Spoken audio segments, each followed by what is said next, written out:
चांगली प्रदर्शनी 3 नवीन कायद्यांची संपूर्ण माहिती देणारी त्याचं नुकतंच आपण उद्घाटन केलंय। आपल्याला सर्वांना कल्पना आहे की आपल्या देशामध्ये भारतीय दंड संहिता, IPC, फौजदारी प्रक्रिया संहिता CRPC आणि इंडियन एव्हिडन्स ऍक्ट असे 3 कायदे हे ब्रिटिशांनी तयार केलेले कायदे होते। 1860, 1872 आणि 1898 असे तब्बल 125 ते 150 वर्षापूर्वी इंग्रजांनी या कायद्याची निर्मिती केली होती आणि मुळामध्ये या कायद्याच्या निर्मितीचं उद्दिष्ट हे भारतावर राज्य करता आलं पाहिजे, भारतीयांवर राज्य करता आलं पाहिजे आणि हे राज्य करताना साधारणपणे जी काही त्या ठिकाणी ब्रिटिश सरकार होतं त्या सरकारचा डॉमिनन्स राहील अशा पद्धतीनं या कायद्यांची रचना करण्यात आली होती। आणि म्हणून यातल्या अनेक तरतुदी अशा होत्या की ज्या एखाद्या डेमोक्रॅटिक सोसायटीमध्ये कदाचित त्याच्या फॅब्रिकला पोषक अशा त्या नव्हत्या। एकीकडे भारतीयांना सब्जेक्ट मानून त्यांच्यावर राज्य करण्याकरता तयार झालेले कायदे होते आणि दुसरीकडे काल निघून गेल्यानंतर, एक मोठा काळ निघून गेल्यानंतर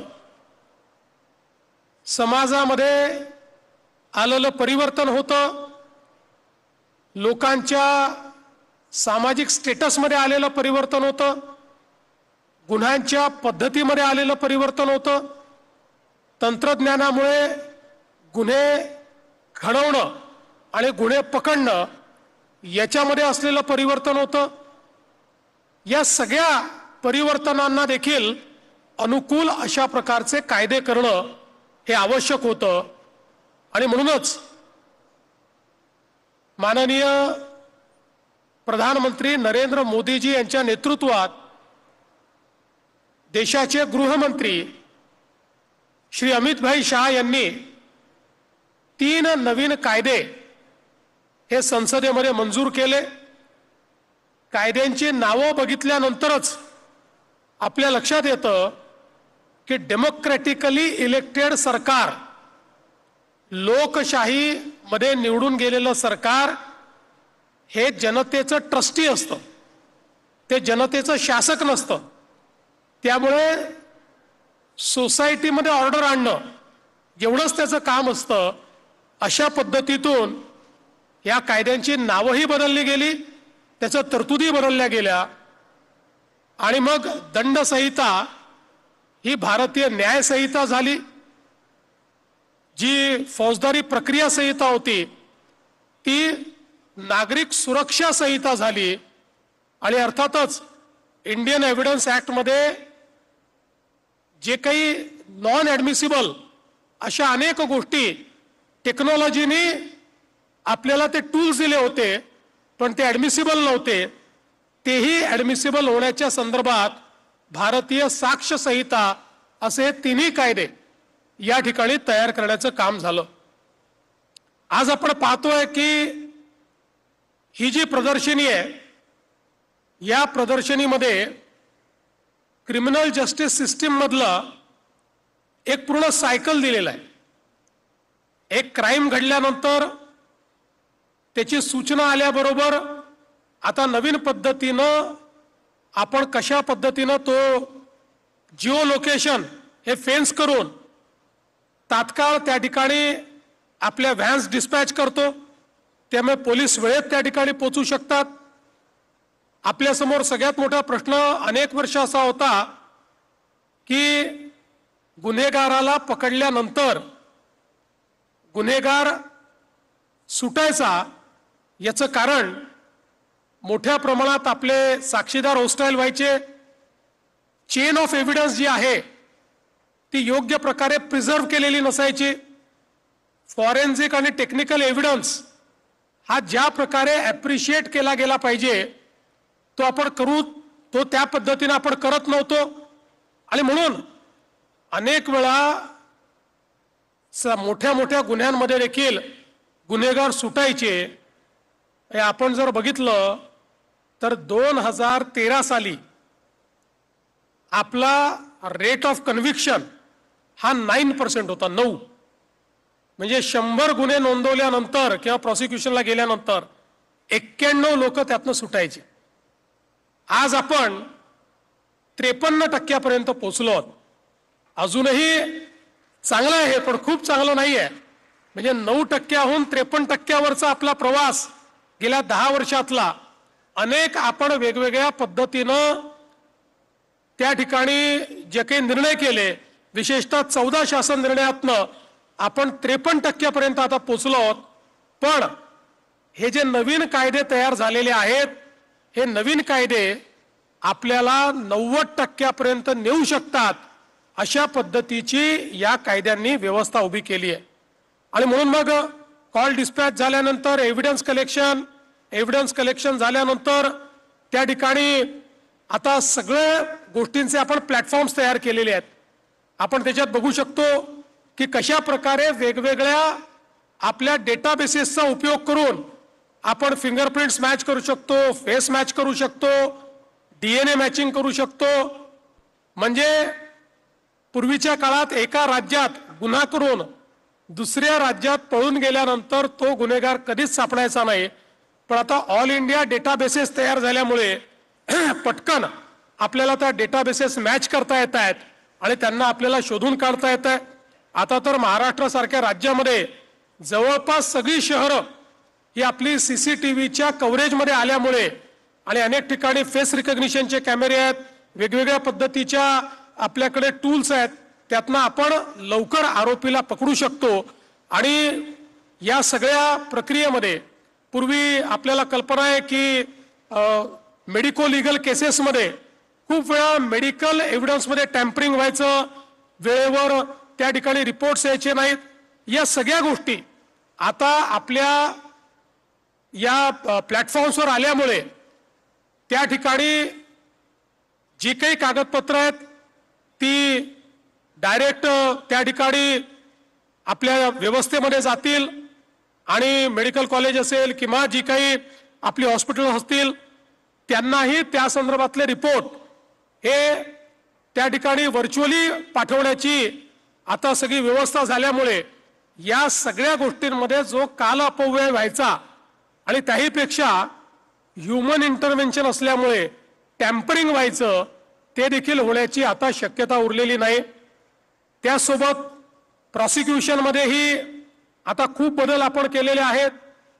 या सगळ्या कायद्यांमुळे आपल्याला इथे पाहायला मिळालं की पूर्वी जे तारीख पे तारीख व्हायचं ते आता करता येत नाही.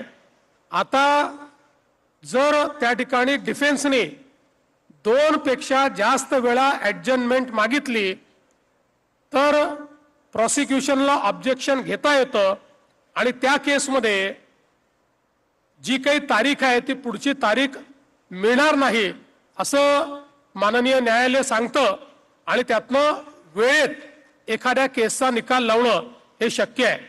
मला स्वतःला याची कल्पना आहे. आम्ही देखील आता अनेक आंदोलनं करायचो, अनेक आंदोलनात केसेस लागायच्या.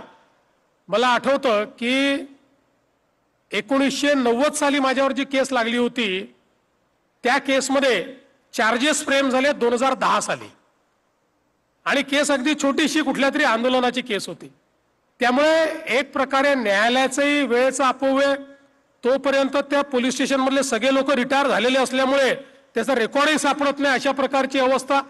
आता या सगळ्या गोष्टी आता मला असं वाटतं दूर होणार आहेत आणि एका निश्चित अशा पद्धतीच्या जी काही त्या ठिकाणी व्यवस्था आहेत या व्यवस्थेतनं अशा प्रकारच्या सगळ्या केसेसमध्ये आणि गंभीर केसेसमध्ये आपल्याला वेळेत हा न्याय देता येणार आहे. आज आपल्याला कल्पना आहे की इतक्या मोठ्या प्रमाणात आपल्याकडे आता सायबर क्राईम तयार झालेला आहे. सायबर क्राईम मध्ये आता महाराष्ट्रामध्ये आपण तयार केलेली सायबर लॅब ही देशातली सगळ्यात चांगलं आपलं सायबर हेडक्वार्टर आहे. आपल्याकडे कॅपेबिलिटीज आहेत. नुकतंच आपल्यापैकी अनेकांनी बघितलं असेल की सायबर बुलिंग पासनं आपण जवळपास 60 पेक्षा जास्त मुलींना वाचवल्याची एक बातमी ही काल त्या ठिकाणी आली होती. त्यामुळे आता या सगळ्या ज्या नवीन टूल्स आहेत हे टूल्स जरी आपण तयार केले पण त्या टूल्सच्या माध्यमातनं जो काही एव्हिडन्स आपल्याकडे प्राप्त होतो त्या एव्हिडन्सची ऍक्सेप्टेबिलिटी ही जर कायद्यामध्ये नसली, तो ऍडमिसिबलच नसला तर या एव्हिडन्सचा काही फायदा नाही. आणि म्हणून आता नवीन इंडियन एव्हिडन्स ऍक्ट मध्ये किंवा भारतीय साक्ष संहितेमध्ये अशा प्रकारचे डिजिटल एव्हिडन्सेस, इलेक्ट्रॉनिक एव्हिडन्सेस या संदर्भातही ऍडमिसिबिलिटी आल्यामुळे आपल्याला एखाद्या व्यक्तीला अनेक वेळा ज्यावेळेस थेट एव्हिडन्स नसतो पण अतिशय स्ट्रॉंग अशा प्रकारचा सर्कमस्टॅन्शियल एव्हिडन्स असतो की जो इतर एव्हिडन्सला ऍप्रिशिएट करू शकतो. अशा केसेसमध्ये आता या ऍडमिसिबिलिटीमुळे आपण टेक्निकल मुद्द्यांवर अपराधी सुटणार नाही तर त्यालाही शिक्षा देता येईल अशा प्रकारची व्यवस्था या ठिकाणी तयार झाली आहे. विशेषतः आता फॉरेन्सिक मध्ये आपण 7 वर्षापेक्षा वरच्या गुन्ह्याला फॉरेन्सिक व्हॅन त्या ठिकाणी नेऊन आणि सगळ्या प्रकारचे फॉरेन्सिक एव्हिडन्सेस जमा करतो आणि ही जी काही सगळी त्याची प्रिझर्वेशनची व्यवस्था ही आपण तयार केलेली आहे. यामुळे निश्चितपणे खूप मोठा त्याचा फायदा होणार आहे. खरं म्हणजे आपल्याकडे 6-6, 7-7 वर्षाचे फॉरेन्सिकचे अनेक एव्हिडन्सेस हे त्या ठिकाणी एप्रिशिएट होणं बाकी होतं. पण निश्चितपणे फॉरेन्सिक विभागाने गेल्या 6-8 महिन्यामध्ये खूप वेगानं काम केलेलं आहे आणि जवळपास त्यांच्याकडे जी काही पेंडन्सी होती ती अर्ध्यापेक्षा देखील कमी आणलेली आहे. आणि लवकरच मला विश्वास आहे की आता आपण ज्याला रिअल टाइम म्हणतो अशा रिअल टाइम म्हणजे महिन्याभरात 15 दिवसात त्या ठिकाणी रिपोर्ट येणं याच्याकडे पुढच्या 3-4 महिन्यामध्ये आपण वाटचाल करू शकू. आणि त्यामुळे निश्चितच मला हा विश्वास आहे की आपल्या या फौजदारी कायद्यांमध्ये जो अपराधी आहे त्याला शिक्षा देण्याकरता आणि त्याचसोबत एक प्रकारे त्याला त्या ठिकाणी लवकरात लवकर ती केस चालण्याकरता त्याचा एक मोठा फायदा होणार आहे. आज आपण पाहू शकतो की आता सर्व प्रकारे आमचे जे आपले जे काही साक्ष आहेत या साक्षांना आपण एखाद्या डेझिग्नेटेड ठिकाणावरनं ऑनलाईन ते साक्ष देऊ शकतात. म्हणजे सगळ्या साक्षीदारांना कोर्टात नेण्याची आवश्यकता नाही आहे. सगळ्या अपराधांना प्रत्येक वेळी कोर्टात नेण्याची आवश्यकता नाही आहे. तेही ऑनलाईन होऊ शकतं. यामुळे पोलिसांचे श्रम, कोर्टाचा वेळ आणि यातनं होणाऱ्या अनेक गडबडी या सगळ्या गोष्टीतनं आपल्याला मोठ्या प्रमाणात त्या ठिकाणी एक फायदा झालेला आहे. डॉक्टर्सही आपला एव्हिडन्स आपल्या हॉस्पिटलमधनच डेझिग्नेटेड प्लेसवरनं देऊ शकतात. अशा प्रकारची त्या ठिकाणी व्यवस्था झाल्यामुळे त्यातनंही ज्या काही तारखा घेण्याची वेळ येत होती ती देखील येणार नाही. असे अनेक बदल आज या कायद्यांनी केल्यामुळे या देशामध्ये निश्चितच आपली जी क्रिमिनल जस्टिस सिस्टीम आहे या सिस्टीम मध्ये एक आमूलाग्र बदल आज झालेला आपल्याला पाहायला मिळतोय. पण हे सगळं जरी झालं असलं तरी नागरिकांसहित सगळ्या स्टेक होल्डर्सला जोपर्यंत याची माहिती मिळत नाही तोपर्यंत आपण म्हणतो जंगल में मोर नाचा किसने देखा तशी याची अवस्था आहे. त्यामुळे फक्त अधिकाऱ्यांना, कर्मचाऱ्यांना माहिती होऊन फायदा नाही. वकिलांना नाही माहिती असली पाहिजे, जे आपलं लॉचं शिक्षण घेत आहेत त्यांनाही याची माहिती असली पाहिजे आणि नागरिकांनाही याची माहिती असली पाहिजे की आपले अधिकार काय आहेत, आता काय नेमकं हा बदल झालेला आहे. अशा सगळ्या गोष्टी या प्रदर्शनाच्या माध्यमातून आपण अचीव करणार आहोत. त्यामुळे येत्या काळामध्ये आपण निश्चितपणे मोठ्या प्रमाणात सगळ्या लॉ कॉलेजचे स्टुडंट्सला इथे इन्व्हाइट करणार आहोत. माझी अशी सूचना आहे की होम सेक्रेटरींनी हे जे प्रदर्शन आहे हे पहिल्यांदा मुंबईनंतर सगळ्या महसुली हेडक्वार्टर्सला, सगळ्या विभागीय आयुक्ताचं जे हेडक्वार्टर आहे त्या भागामध्ये याचं प्रदर्शन लावावं आणि मग त्यानंतर कदाचित थोडं स्मॉल स्केलला आपल्याला करता येईल, पण प्रत्येक जिल्ह्यामध्ये आपण हे लावावं, जेणेकरून खूप चांगल्या पद्धतीनं त्या ठिकाणी आपण याचा प्रचार आणि प्रसार करू शकू.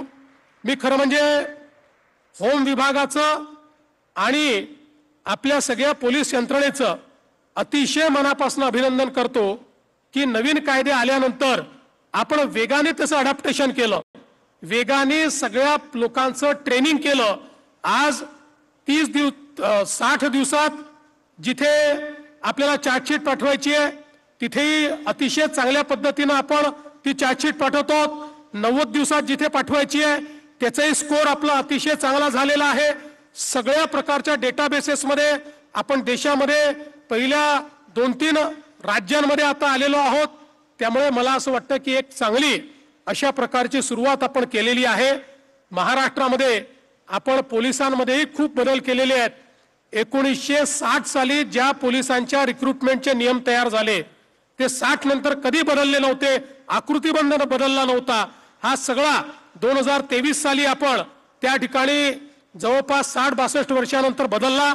मोठ्या प्रमाणात नवीन आव्हानं त्या ठिकाणी जी आहेत त्या आव्हानांचा सामना करणारा पोलीस फोर्स आपण तयार केला, त्याच्या ट्रेनिंगची व्यवस्था आपण तयार केली आणि जवळपास आपण जर विचार केला तर 50,000 गेल्या काही काळापासून 50,000 नवीन रिक्रुटमेंट जी महाराष्ट्राच्या इतिहासातील सर्वात मोठी रिक्रुटमेंट आहे ही आपण गेल्या काही वर्षांमध्ये या ठिकाणी केलेली आहे. त्यामुळे आजही महाराष्ट्रातला पोलीस फोर्स हा देशातला नंबर 1 पोलीस फोर्स समजला जातो. पुढच्या काळामध्ये आपल्याला देशात तर नंबर 1 व्हायचंच आहे, पण जगातले उत्तम फोर्स म्हणून महाराष्ट्राच्या पोलीस फोर्सकडे बघितलं गेलं पाहिजे असा प्रयत्न आपण करू. मी पुन्हा एकदा आपल्या गृह विभागाचं मनापासून अभिनंदन करतो आणि केंद्र सरकारचे देखील या 3ही कायद्यांबद्दल आभार मानून माझे 2 शब्द संपवतो. धन्यवाद. जय हिंद, जय महाराष्ट्र.